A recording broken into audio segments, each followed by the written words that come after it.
river crossings in an operational situation, yes.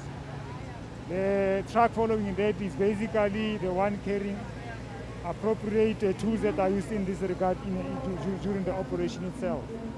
Following then that is the excavator, because with our engineering capabilities, we are able, as the South African Army or the South African National Defence Force, to be able to do some construction work where we are required in an operational situation and also during support to other government departments. This is then followed by the articulate, what is referred to as the articulate truck, used also in the construction environment. Well, as you mentioned that there are members who form part of workings in the mine. What comes to mind is that there's now over 1,000 days since those 3 miners fell into the ground, underground basically, and their bodies have still not been discovered. What has been your role in assisting them, if at all? And if not, why not? Okay, let me clarify what I referred to. I was referring to what you call anti-personnel or anti-vehicle mines, which can explode and cause injury to either to innocent people or combatants in this regard. We have no role with regard to the incident that you mentioned in this regard. We were never called upon as the South African National Defence Force to come and assist in this regard. But in reference to what I mentioned earlier on, that is purely conventionally related. And as the columns keep changing right in front of us, Colonel, please continue explaining to us what we are currently seeing. What we are now seeing are the ambulances from the South African Military Health Services called Mfezi. In a battle situation or in a conventional situation, they are used to transport injured members or patients from the place of injury to a stabilization area, depending on the condition of the patient, and then ultimately to what you call the field hospital, because that is in a battle zone, yes. And those ward cars, are they part of the health military service? That's correct. The ones you see in white were predominantly used recently in peace support operations in the Democratic Republic of Congo, particularly in the eastern part of the Republic of Congo. Yes. And Colonel, how much longer is the procession? What else can we expect beyond those cars? The last grouping is the grouping of the military police. The motorbikes that you see now are used predominantly in a patrol role. They are also now followed by the Land Rovers, which are used where, in order to make sure that there is a safe passage for our troops during the battle situation.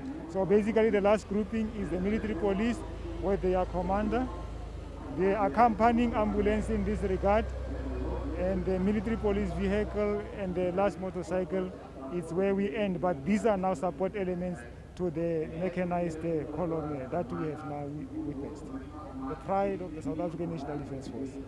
The pride of the South African National Defence Force. And the Guard of Honor, the military band and flag company withdraw. Just as the last part, tell us about that.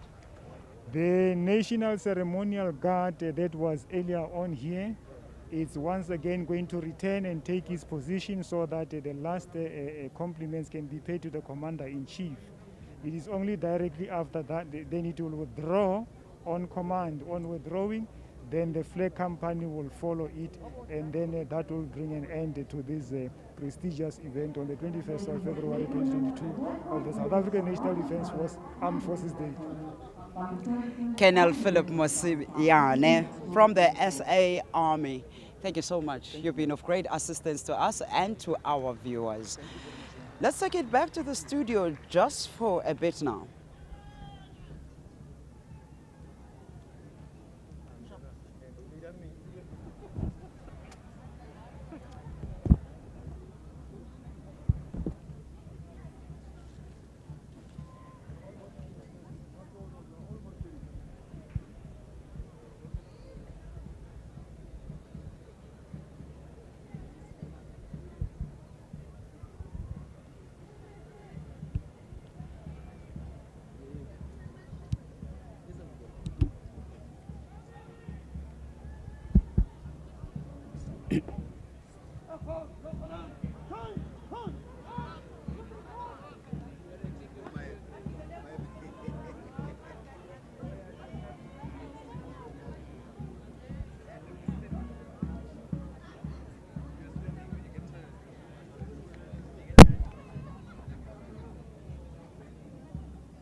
statement and gentlemen, approaching is the National Ceremonial Dance for the final compliment.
Commander Mabina from the Navy is back with us. And as we're watching the procession right in front of us, Commander, I want to ask you now, as we know that the Armed Forces event today is obviously taking place inland and not in one of the coastal provinces. But tell us more about how some of the hardware acquired as part of the multi-billion rand arms deal, such as the corvettes, the submarines and Gripens, and Hawks for that matter, are being used since the acquisition. So it seems like you're just sparing all the difficult questions for me, Yolisa.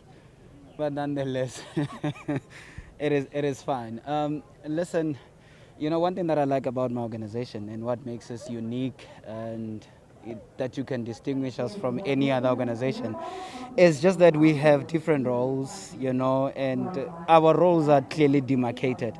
So ours, it is to receive the equipment and use it to the best of our ability. So some of the process definitely do not fall within ambit, and so like at the end of the day, like we are a very structured organization which follows instructions. So when we need equipment, I want to be honest with you that equipment is needed, and we still need more equipment, precisely because you know how the world is. Things develop, technology changes. So we exist within the very same space. So if that technological development also, we also have to benefit from that. So we are using that to the best of our ability. But since the dawn of democracy, this basically means that we only use them for government events such as the State of the Nation address. And I guess at this point we'd have to pause and continue with this conversation. Let's observe the national anthem.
And please remain seated for the withdrawal of the podium group and until the ceremonial guard has marched off.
Well, the Commander-in-Chief, Commander-in-Chief of the South African National Defence Forces, President Cyril Ramaphosa, has officially left the stage. We were conversing here with Colonel Musiane and Colonel Makoko, Commander Mavina, and Colonel Sekhone.